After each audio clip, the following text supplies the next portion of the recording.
अब एक्सीडेंट और यात्रा में हम कैसे कोई एक्सीडेंट ना हो वो पुण्यबंध कैसे करें? तो उसका पुण्यबंध होता है जब कोई तीर्थ यात्रा करता है, गुरुओं के साथ विहार करता है, रथ यात्रा में साथ चलता है, उस समय ऐसा पुण्यबंध होता है कि एक्सीडेंट होगा, गाड़ी चूर हो जाएगी, तुम्हारा बाल बांका है। ये सब हैं, अलग अलग निमित्त हैं, एक निमित्त नहीं, सब जितने प्रकार के। मान लीजिए आपने महाराज के कमंडल में पानी भरा, उस समय का पुण्यबंध अलग है। अब कैसे करोगे पुण्यबंधों से? आप कहीं बिहार रास्ते में हैं और वहाँ तुम्हें प्यास लगी, पानी नहीं मिल रहा है ही नहीं, पता नहीं कहाँ से कोई गाड़ी आएगी और बोतल निकाल करके तुम्हें, क्योंकि तुमने एक बार कमंडल में पानी भरा था, कुछ ना कुछ होगा। मान लीजिए आपने कोई महाराज के लिए कोई औषधि दान दी, तो आपकी ऐसी बीमारी हो जाएगी कि सब लोग कहेंगे कि साहब इसका कोई इलाज तो, और पता नहीं कहाँ से कोई डॉक्टर आ जाएगा, बोले लेटेस्ट अभी हमने अमेरिका से अभी मंगाई है।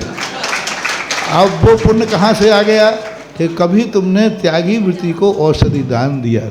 तो साधु के साथ विहार करने में यही पुण्यबंध होता है कि वह जब यात्रा में हमारे अशुभ कर्म का उदय ना आवे, वो पुण्यबंध विहार में ही होगा। आप लोग यात्राएं करते रहते हो, कोई बोलते महाराज जी आशीर्वाद दो कि हमारा कभी एक्सीडेंट, हाँ तो आशीर्वाद से ऐसा काम चल जाए तो मैं तो किसी का होने नहीं दूँ।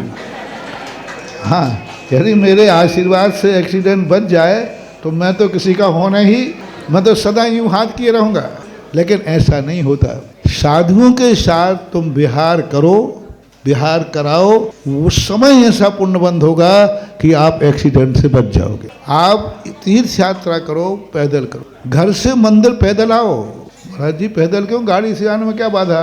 घर से मंदिर पैदल आओ, मंदिर से घर से तुमने जो पैदल यात्रा की, यह तुम पैदल चल रहे थे, कोई एक्सीडेंट ने टक्कर मार दी, अब वो पुण्यबंध से तुम बचोगे क्योंकि तुम्हारा नियम था कि हम घर से मंदिर पैदल जाएंगे। अब ये छोटी सी घटना है, कोई बड़ी महत्वपूर्ण नहीं, घर से मंदिर पैदल जाना यूँ है, लेकिन उस समय तुमने नियम ले लिया कि नहीं मैं सब जगह बैठूंगा लेकिन मंदिर तक तो पैदल जाऊंगा जब तक मेरे पैरों में ताकत है। अब उस समय पुण्यबंध तुम्हें हो रहा है कि कभी कोई तुम्हें धक्का दे करके, सीढ़ी से गिर करके, एक्सीडेंट से आपकी दुर्घटना बच जाएगी। आपने कहा कि नहीं रथ यात्रा में क्यों चलना पैदल? अरे भगवान को घुमाना है तो 4 लोग गाड़ी में रखो और घुमा दो शहर में। भगवान की रथ यात्रा निकालते हो तो एक व्यक्ति गाड़ी में रखो या सिर पर रखो, सब पूरे मोहल्ले में घुमाया, दर्शन कर लो रे भैया।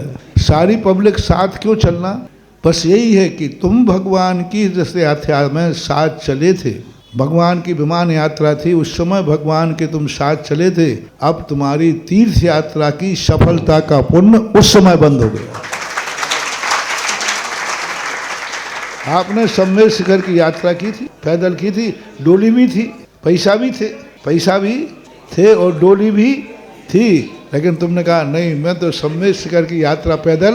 अब उस समय तुम्हारी जो श्रद्धा ने पुण्यबंध बन गया। अब तुम्हारे पास गाड़ी भी थी, नहीं एक विहार तो महाराज का कराऊंगा कम से कम, मेरे नगर में जब भी साधु आएंगे एक स्टॉप पहले लेने जाऊंगा और एक स्टॉप पहले बाद में छोड़ूंगा। लो साहब इसमें पुण्यबंध हो गया। तो आपको किस क्वालिटी का पुण्यबंध चाहिए है? ये हमारा सिस्टम मोल्ड सिस्टम है। आपको सुई चाहिए है या प्लेन चाहिए? ये टाटा का शोरूम है, जहाँ सुई भी मिलती है और प्लेन भी मिलती है। तो ऐसे ये धर्म क्षेत्र है, यहाँ हर चीज की क्वालिटी। जितने जितने पाप कर्म के उदय हैं उतने उतने पुण्य कर्म के भी नासाधन हैं। जितने जितने प्रकार के हमारी जिंदगी में कितने प्रकार, कल ही बताया था ना मैंने कि अब किसी ने कहा महाराज जी हमें दो ऐसा वरदान कि हमारी अकाल मौत नहीं हो।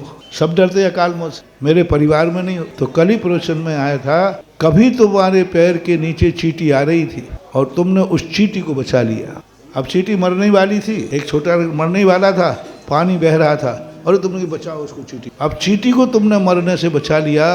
उस समय तुम्हारे लिए ऐसा पुण्यबंध हो गया कि आपने अपनी जिंदगी को अकाल मौत से बचा लिया, क्योंकि चींटी मरने वाली थी, उसको तो कोई ज्ञान था नहीं, और तुमने उस चींटी को बचा लिया। नहीं अरे भाई चींटी बह जाएगी पानी में, अग्नि लगी है मर जाएगी। तो ये सारी चीज़ें तुम्हारे अकाल मौत से बना दी। पानी छान के पीने में क्या है? जी मरना तो है ही, वे तो मरेंगे, लेकिन तुमने छानते समय बचाने का भाव किया उन जीवों को। जब जब तुम पानी छानते हो उस समय तुम्हें अकाल मौत से बचने का पुण्य बंद होता है। अब कितने तरीकों से अपनी अकाल मौत हो सकती है, बहुत तरीके। अब उतने तरीके हमें यहाँ अपनाना है पुण्य के। जब जब हम जीवों को बचाते हैं, अब लोग पारसनाथ ने नाग नागिन को बचा लिया। अब अगले भाव में कोई बचाने वाला नहीं था, स्वधर्मेंद्र भी नहीं आया बचाने। कौन बचाने आया? जिसको बचाया था। तो ये पूरा टिट फॉर टैट का सिद्धांत है। टिट फॉर टैट का सिद्धांत है। तुम्हारे दुकान मॉल पे पहुंचने के बाद साहब माल क्या क्या है ये मत पूछो, आप तो ये बताओ तुम्हें चाहिए क्या है। क्या चाहिए है? ये धर्म का क्षेत्र है, यहाँ सब वैरायटियाँ मिलती हैं। अभी हमने कहा था ना कि रास्ते में आहार कराना, तीर्थ क्षेत्रों पर साधु को आहार कराना, घर में आहार कराना। अभी कटनी में शायद एक दिन का प्रवचन था। सबके पुण्य अलग अलग हैं। अब तुमने कभी रास्ते में तुम कहीं बिहार थे, ना भोजन था ना ढाबा था, कुछ नहीं, और भूख लग रही है, गाड़ी पंचर हो गई, तो महाराज जी अब ऐसा बताओ कि वहाँ भी हमें रोटियाँ हाँ मिल जाएगी। कभी यदि तुमने बिहार में साधु को आहार दिया होगा तो मिल जाएंगे, नहीं तो ठन ठन गोपाल। Tit for tat. तुमने कभी बिहार करते हुए साधु को जंगल में जहाँ कुछ, वहाँ तुमने कभी ग्रास देने का भाव किया होगा तो तुम जंगल में भी तुम्हारी स्थिति बिगड़ जाएगी। कोई ना कोई वहाँ आ जाएगा, कोई ना कोई आएगा।